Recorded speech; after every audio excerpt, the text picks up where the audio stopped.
ഡോക്യുമെൻറ്റേഷനിൽ ചില സന്ദർഭങ്ങളിൽ നമുക്ക് ടേബിളുകളും വീതി കൂടിയ ടേബിളുകളും മറ്റും ഇൻസേർട്ട് ചെയ്യുന്നത് ആവശ്യമായിട്ട് വരാം. റിപ്പോർട്ടിംഗ് എല്ലാം തയ്യാറാക്കുമ്പോൾ ഇത്തരം ഘട്ടങ്ങൾ വളരെ പതിവാണ്. ഇത്തരം ഘട്ടങ്ങളിൽ നമുക്ക് ഓറിയൻറ്റേഷൻ മാറ്റിക്കൊണ്ടാണ് ഇത് ചെയ്യുക. ഇപ്പോൾ ഇവിടെ നമ്മൾ കാണുന്ന ഈ ഡോക്യുമെൻറ്റിൽ നമുക്കറിയാം എല്ലാ ഷീറ്റുകളും എന്താ പറയുക, പോർട്രേറ്റ് ഓറിയൻറ്റേഷനിലാണ് നമ്മൾ വർക്ക് ചെയ്യുക. നോർമലി ബൈ ഡിഫോൾട്ട് പോർട്രേറ്റ് ഓറിയൻറ്റേഷനിലാണ് നമ്മൾ വർക്ക് ചെയ്യുക. ചില ഘട്ടങ്ങളിൽ ചില പേജിനെ മാത്രമായിട്ട് നമുക്ക് എന്ത് മാറ്റേണ്ടി വരും, ഓറിയൻറ്റേഷൻ മാറ്റേണ്ടി വരും.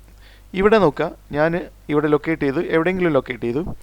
ഇതിന് ശേഷം നമ്മളിവിടെ പേജ് ലേഔട്ടിൽ ഓറിയൻറ്റേഷനിൽ ക്ലിക്ക് ചെയ്ത് കഴിഞ്ഞാൽ ഇത് പോർട്രേറ്റിലാണ് നിൽക്കുന്നത്.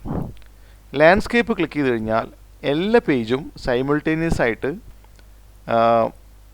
എന്താ പറയുക, ലാൻഡ്സ്കേപ്പ് ഓറിയൻറ്റേഷനിലേക്ക് മാറി, വീണ്ടും പോർട്രേറ്റിലേക്ക് വന്നു. നമ്മുടെ ആവശ്യം ഈ ഒരു പേജ് മാത്രമാണ് നമുക്ക് ആവശ്യം എന്ത് ലാൻഡ്സ്കേപ്പ് ആക്കേണ്ടത്. അത്തരം സന്ദർഭങ്ങളിൽ ആദ്യം ഒരു സെക്ഷൻ ബ്രേക്ക് കൊടുക്കുക. സെക്ഷൻ ബ്രേക്ക് കൊടുത്തു കഴിഞ്ഞാൽ ആ പേജിനെ വീണ്ടും നമുക്ക് അതിനെ മാത്രമായിട്ട് ഓറിയൻറ്റ് ചെയ്യാൻ പറ്റും.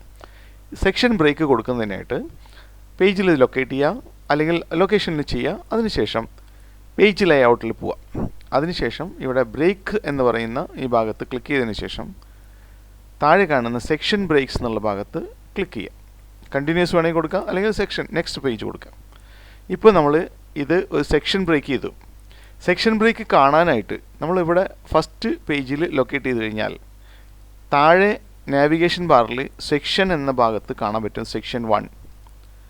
ഇതിൽ സെക്ഷൻ 1ലാണ് ഇപ്പോൾ ഈ പേജ് കിടക്കുന്നത്. അതുപോലെ തന്നെ ഇതിൽ ലൊക്കേറ്റ് ചെയ്ത് കഴിഞ്ഞാൽ അതും സെക്ഷൻ 1ലാണ്.